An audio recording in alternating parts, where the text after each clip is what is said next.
I'll admit it. The things that she would prefer in the bedroom, when I receive that information, the first thing I say to myself is, I'm not doing it right. Right. So I am now butthurt. I got to get past that because we were trying to work together here. It's the same as if I was like, hey, if you did this a little bit like that, that would be even better.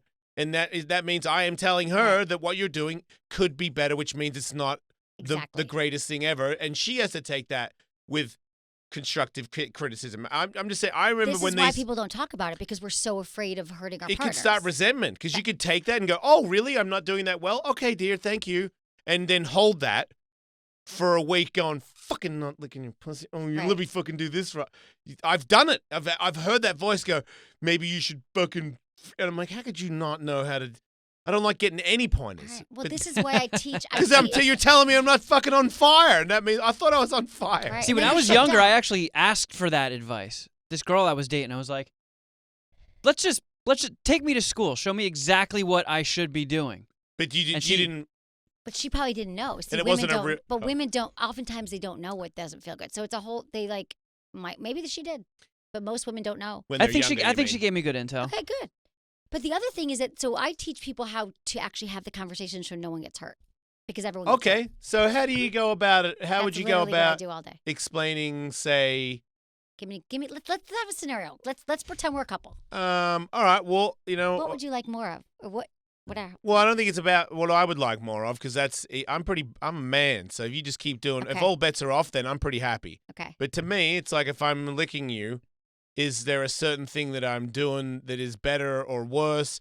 Is it rough? Is my face? Because I'll get the face thing. I'll do if I get stubbly, I know that I have to back off more, because she has told me that'll rash her up or make it. And I'm like, fuck, well then what the fuck? Okay. How am I supposed to go down there? But how would you tell me? Okay, to shave? That in a way wouldn't hurt my feelings. Okay, to shave. How would I tell you? Okay, ready? So I'd be like, oh, God, Jason, I keep thinking about how hot it was when we were having sex last weekend, and you went down, or I was thinking about how hot your cock was, and when I orgasmed, that was awesome. And then when you went down on me, that time I remember we were in Mexico, and you went down on me, and you used your fingers. Remember I had that crazy orgasm? That was so hot. I've been thinking about that. Like when I'm masturbating, it's hot. Yeah.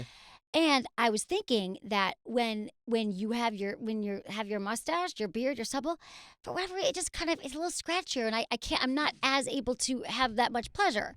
So I was thinking that, I love oral, babe, and you are the fucking best at it. Like, honestly, when I masturbate to your mouth going down on me. I'm starting to not believe Yeah, now I know you're lying. Yeah. This is insane. The first one, and if you're telling the truth, then you're kind of creepy. Yeah. Okay, I'm just going overboard. No, I see what you're saying. Sandwich. You got to float it, lift them up a little bit. Yeah. And then compliment sandwich. This is the same as running a business. Same thing. It's compliment sandwich.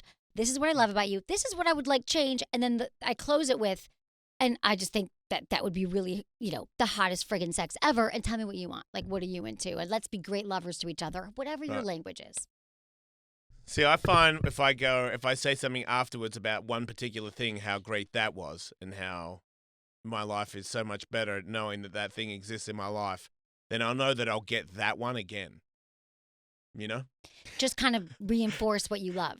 I feel like that's a little bit of the game. I've been in a very long-term relationship for a while now, obviously long-term relationship. It's hard sometimes to ask for something that's never happened.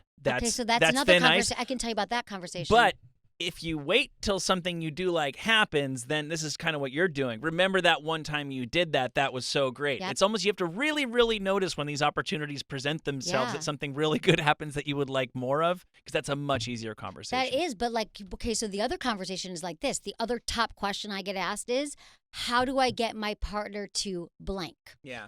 It's not anal, is it? Yeah, it's anal, it's threesomes, it's kiss me more, it's foreplay, more blowjobs, less sex. I mean, it's literally everything. How do I get my partner to do something new that they haven't done, or something different? That's a different way of doing it. We could go through that as well, but that's still the same. It's the same strategy where you're using compliments to explain a story. Well, it's a little bit different. It's a little bit. I know I went a little overboard there, but you guys get my point. You have to reinforce it, and then you have to be like, listen, I think we can both agree that we love each other. We're going to be together. And you know what I think? I think that sex, and I would say blame me, because my show, I'm like, Tay, you were listening to a song you're listening to the radio show and Sex with Emily. But say, I realize there's so much more to sex than we've ever experienced. Like, oh, you're my greatest lover. Like, I love the sex we have. But like, what I've learned lately is that women can have like multiple orgasms, and I've never had that. And I'm thinking what I've learned is like, I think there's something with like a vibrator, maybe your finger. I don't know. Would you help me find my G spot? Like, let's do that. And then I thought, what would you like? Is there anything you've been wanting to try? And then you make it like, let's be great lovers to each other so we never get bored. Because I hear all these couples get bored. We don't want to be that couple. And then you make it like you're in it together.